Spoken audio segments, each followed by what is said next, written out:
હવે વાત કરીએ પીએમ મોદીના ગુજરાત પ્રવાસની તો પીએમ મોદી 3 દિવસ ગુજરાતની મુલાકાતે આવનાર છે। આજે બપોરે 4 કલાકે પીએમ મોદી આવશે અમદાવાદ એરપોર્ટ।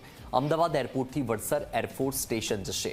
વડસરમાં નવા તૈયાર થયેલા ઓપરેશન કોમ્પ્લેક્સની મુલાકાત લેશે। સાંજે 6 કલાકે પીએમ મોદી રાજભવન પહોંચશે। રાજભવનમાં સોમનાથ ટ્રસ્ટની બેઠક યોજાશે। પીએમ મોદીની અધ્યક્ષતામાં મળશે વાર્ષિક બેઠક। 123મી સોમનાથ ટ્રસ્ટની બેઠકમાં ટ્રસ્ટીઓ હાજર રહેશે। સોમનાથ મંદિર અને સોમનાથ વિકાસ મુદ્દે ચર્ચા થશે। તો પીએમ મોદી આજથી 3 દિવસ ગુજરાતના પ્રવાસે છે। ત્રીજી વખત પ્રધાનમંત્રી પદ પર શપથ લીધા પછી પીએમ મોદી પહેલીવાર ગુજરાતના પ્રવાસે આવનાર છે। પીએમ મોદીનો આ ગુજરાત પ્રવાસ ખૂબ જ મહત્વપૂર્ણ માનવામાં આવી રહ્યો છે। તો 15, 16 અને 17 તારીખે પીએમ મોદી ગુજરાતની મુલાકાતે છે। 17 તારીખે ઓડિશા પરત ફરશે। તો 15 સપ્ટેમ્બરના કાર્યક્રમની રૂપરેખા જોઈએ તો સાંજે અમદાવાદમાં આગમન થશે। સાંજે 4:30 કલાકે વડસર એરફોર્સ સ્ટેશનની મુલાકાત લેશે। તો આ સાથે જ એરફોર્સ સ્ટેશનના નવા ઓપરેશન કોમ્પ્લેક્સની પણ પીએમ મોદી વિઝિટ કરવાના છે। તો 15 સપ્ટેમ્બરે આ કાર્યક્રમ છે। સાંજે 6 વાગ્યે પીએમ મોદી રાજભવન જશે, એટલે કે આજે સાંજે 6 વાગ્યે પીએમ મોદી રાજભવન જશે। રાત્રે રાજભવન ખાતે રોકાણ અને બેઠકનું આયોજન કરવામાં આવ્યું છે। તો આજે પીએમ મોદી રાજભવન ખાતે રોકાણ કરવાના છે। હવે 16 સપ્ટેમ્બરના કાર્યક્રમની રૂપરેખા જોઈએ, એટલે કે આવતીકાલના કાર્યક્રમની રૂપરેખા સવારે 10 વાગ્યે મહાત્મા મંદિર ખાતે પીએમ મોદી જવાના છે। સાથે જ ગ્લોબલ રીઇન્વેસ્ટ રિન્યુએબલ એનર્જીમાં પણ તેઓ ભાગ લેવાના છે। તો બપોરે 12 વાગ્યે રાજભવન પરત ફરશે। સવારે 10 વાગ્યે મહાત્મા મંદિર કાર્યક્રમમાં, 12 વાગ્યે રાજભવન પરત ફરશે। બપોરે 1:30 વાગ્યે ગાંધીનગરના સેક્ટર 1 મેટ્રો સ્ટેશનની પીએમ મોદી મુલાકાત લેશે। ગાંધીનગર મેટ્રો સ્ટેશનથી ગિફ્ટ સિટી સુધીની મુસાફરી પણ કરશે। તો આ સાથે જ બપોરે 3:30 વાગ્યે અમદાવાદના જીએમડીસી ખાતે કાર્યક્રમમાં પીએમ મોદી હાજરી આપવાના છે અને સાંજે 6 વાગ્યે રાજભવન પરત ફરશે અને રાત્રિ રોકાણ કરશે। તો આવતીકાલે પણ રાત્રિ રોકાણ રાજભવન ખાતે કરશે। 17 સપ્ટેમ્બરના કાર્યક્રમની વાત કરીએ તો સવારે 9 વાગ્યે ઓડિશાના ભુવનેશ્વર જવા માટે પીએમ મોદી રવાના થઈ જશે। તો આજે અમદાવાદ ખાતે પહોંચશે 4 વાગ્યા આસપાસ પીએમ મોદી અને ત્યારબાદ તેઓ રાજભવન જવાના છે। તો એરપોર્ટથી વડસર એરફોર્સ સ્ટેશન પણ જશે અને ત્યાં પણ મુલાકાત કરવાના છે। વડસરમાં નવા તૈયાર થયેલા ઓપરેશન કોમ્પ્લેક્સની તેઓ મુલાકાત લેવાના છે। તો સાંજે 6 કલાકે પીએમ મોદી રાજભવન ખાતે પહોંચી જશે। ત્યાં રાત્રિ રોકાણ કરવાના છે અને સાથે એક બેઠકનું પણ આયોજન કરવામાં આવ્યું છે। સોમનાથ ટ્રસ્ટની બેઠક મળવાની છે। પીએમ મોદી 3 દિવસ ગુજરાતની મુલાકાતે છે અને પીએમ મોદીની આ ગુજરાત મુલાકાત ખૂબ જ મહત્વપૂર્ણ માનવામાં આવી રહી છે। ત્રીજી વખત પ્રધાનમંત્રી પદના શપથ લીધા બાદ પ્રધાનમંત્રી મોદી પહેલીવાર ગુજરાત આવી રહ્યા છે અને આ બેઠકને ખૂબ જ મહત્વપૂર્ણ માનવામાં આવી રહી છે।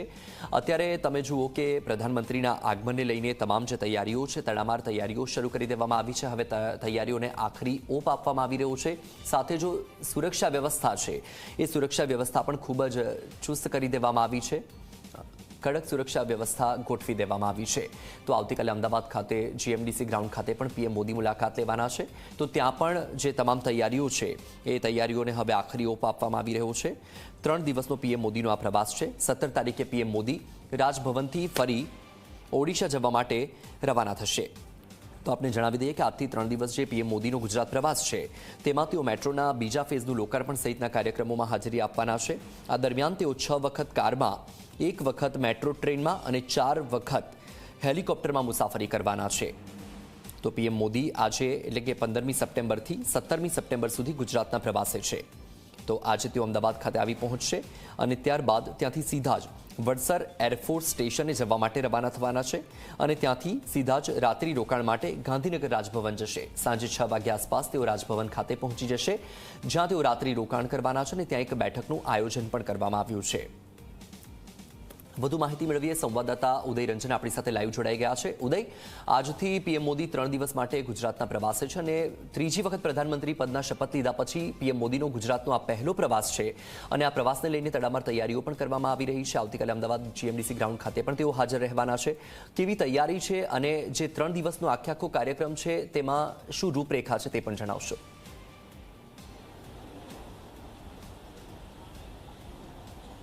જરૂરથી જો વાત કરવામાં આવે તો વત્સલ સૌથી પહેલાં જીએમડીસી કાર્યક્રમની અંગે આપણે રૂપરેખા આપી દઈએ. આપ દ્રશ્ય જે જોઈ રહ્યા છો અત્યારે આ જીએમડીસી ગ્રાઉન્ડ ખાતે આ સ્ટેજ જે બનાવવામાં આવેલું છે, આ સ્ટેજ ઉપરથી તે વડાપ્રધાન નરેન્દ્ર મોદી જે છે ઓછામાં ઓછા 60,000થી 70,000 લોકો અને કાર્યકર્તાઓને સંબોધ છે અહીંયાથી. અને આવતીકાલનો આખો આ કાર્યક્રમ છે ત્યારે આજના દિવસની જો વાત કરવામાં આવે તો આજે તે અહીંયા સંપૂર્ણ તૈયારીઓ જે છે પૂર્ણ થઈ ચૂકી છે. આખરી ઓપ આપી દેવામાં આવેલો છે.